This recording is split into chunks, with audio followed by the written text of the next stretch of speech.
বিএনপির ভারপ্রাপ্ত চেয়ারম্যান তারেক রহমান বলেছেন, দেশের মানুষ দেশকে স্বৈরাচার মুক্ত করেছে, এখন দেশকে গড়বার পালা।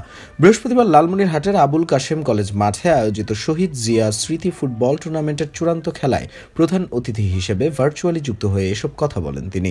তারেক রহমান বলেন, দেশে শুধু মেধাবী ডাক্তার বা ইঞ্জিনিয়ার আর্কিটেকচার থাকলে হবে না, মেধাবী খেলোয়াড় সাংস্কৃতিক ব্যক্তিত্ব তৈরি করতে হবে।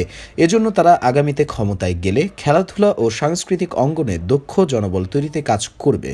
বিএনপির রংপুর বিভাগীয় সাংগঠনিক সম্পাদক আসাদুল হাবিব দুলুর সভাপতিত্বে উপস্থিত ছিলেন বিএনপির ভাইস চেয়ারম্যান, বিএনপির স্থায়ী কমিটির সদস্য মির্জা আব্বাস ও যুগ্ম মহাসচিব শহীদ উদ্দিন চৌধুরী সহ অনেকে।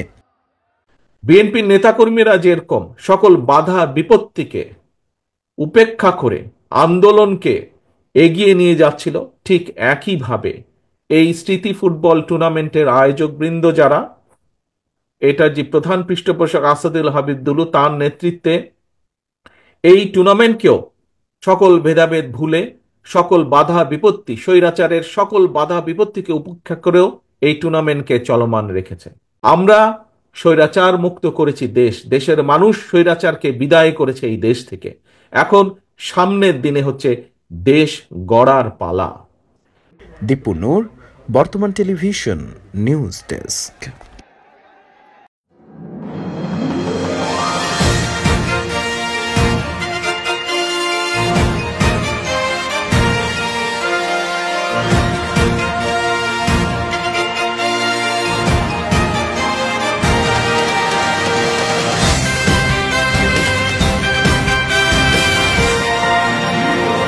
বর্তমান টেলিভিশন, যুগের সাথে পরিবর্তন।